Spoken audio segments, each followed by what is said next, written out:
I'm gonna talk about something right quick because I heard a lot of these Negroes that's basically being the mouthpiece for white folk. And I'm gonna do like my brother Sarge WP said. Let's go with all you saying. Let's go with all that shit y'all Negroes that sitting up here tap dancing and caping for white folks. Caping for white people. Let's go with everything you said about what about black on black crime. What about, the stuff that goes on in the black community. So we're gonna go with that. We're gonna go along with black on black crime first. We're gonna deal with this, and I'm gonna give you a reason why you have black on black crime, since you niggas wanna talk about, why y'all don't worry about black on black crime. Newsflash, motherfuckers. When you have a community that's in object poverty, that there's lack of opportunities, single mother households, where you have women raising boys and no men in the household due to the Welfare Act in 1965 that Lyndon B. Johnson put in, actually did it to destroy the black community. So when you take industrialization, what you call the deurbanization of the communities, where you move jobs out those communities, where you have black men gainfully employed at those jobs that can create a livable wage, can have pensions, can create generational wealth, and they can pass their job or something down in those communities. When you take those things out their community, then on top of that, during the time of Jim Crow, you create a situation where you tell women they don't need men in their house. So they get incentives to kick the men out their house by what? The welfare system, free housing, social, what they call that, Section 8 housing. Then they gonna give all the shit to women, but advocate stuff for women so that the women could be the primary breadwinners in their house. And then you create a school to prison pipeline system where boys, is set up where boys can fail. So now you got single women with children that's working 3 or 4 jobs to make ends meet because she decides she didn't want to have a man because it's easier for her to get money from Big Daddy government to give her money. So now she got boys. They go out there, they getting raised in the street by the street culture due to the lack of opportunities in the community. What's the only opportunity they got to make money? The narco drug trade. Who bring the drugs in the community? Ain't no black dude driving all the way across no border bringing no cocaine in. You know what I'm saying? That's not happening. Even though niggas rap about it, we all know that ain't how them niggas was getting their plug.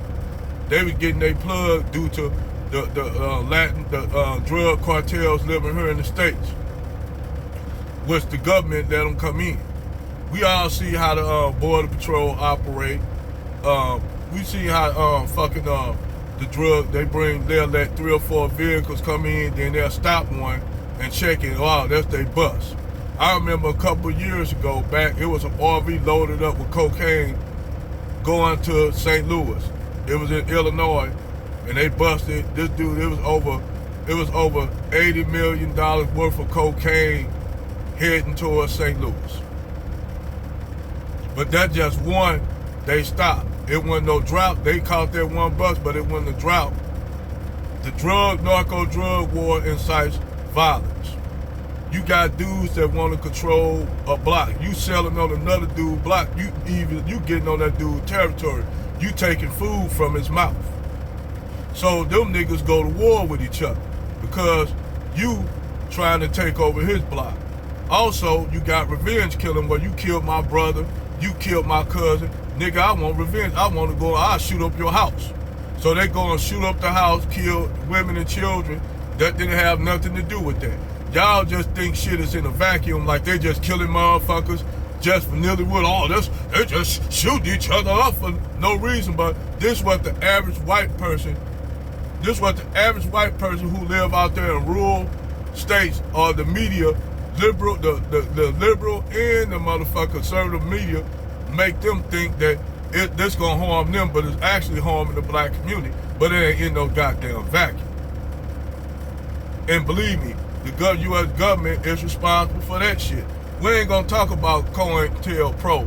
I can get into that later about COINTELPRO, gerrymandering, redlining, all that shit that helped to destroy the black community. We go back doing after Reconstruction, during the beginning of Jim Crow, where you had thriving black communities. Thriving black communities.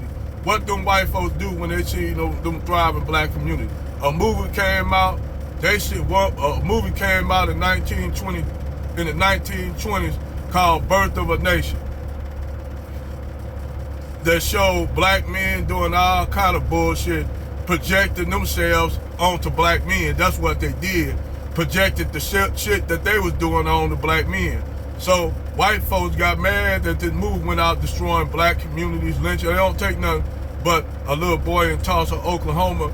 The fucking elevator shook and he fell on a white lady.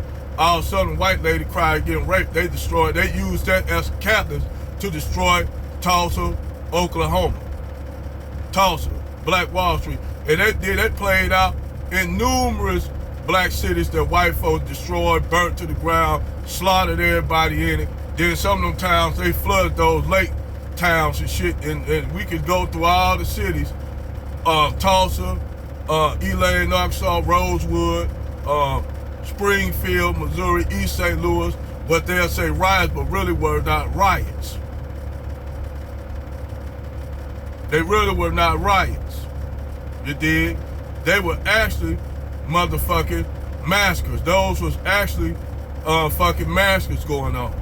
But the U.S. government, what they did was they let that shit happen. They didn't give them no motherfucker, didn't give them no reciprocation after that shit. But you know who they were giving shit reciprocation to? The white people who lost businesses. Same thing after the Civil War. They gave all that land back to the Dixiecrats down there. Abraham Lincoln, your conservatives, sold the black community out, threw them up under the bus just to unify the country. Gave them. Then that's when they put in them Jim Crow laws, the Black Exclusion Acts, sundown towns and shit, which they still got a lot of them towns down there. If you drive on I-10 between Monroe and Houston, you're going to run into a lot of them sundown towns that still exist, where they tell you better have your black ass out of town. So when you Negroes, whether you men or women up here sitting up here talking this load of bullshit, regurgitated bullshit, whether you be the liberal Negroes or the conservative Negroes, y'all are full of shit. And some of y'all know better than this shit, but y'all want to toe the line and hold the water for whether they be the liberal motherfuckers or the conservative motherfuckers. Y'all want a motherfucking, y'all long as y'all getting some shit to run y'all mouth and be a good tool for y'all white zaddy. Y'all gonna say, y'all gonna take that shit like, what's his name, Tom Snow, like, but motherfucker, y'all don't know the debate that he had with Neely Fuller, and Neely Fuller shut his ass down.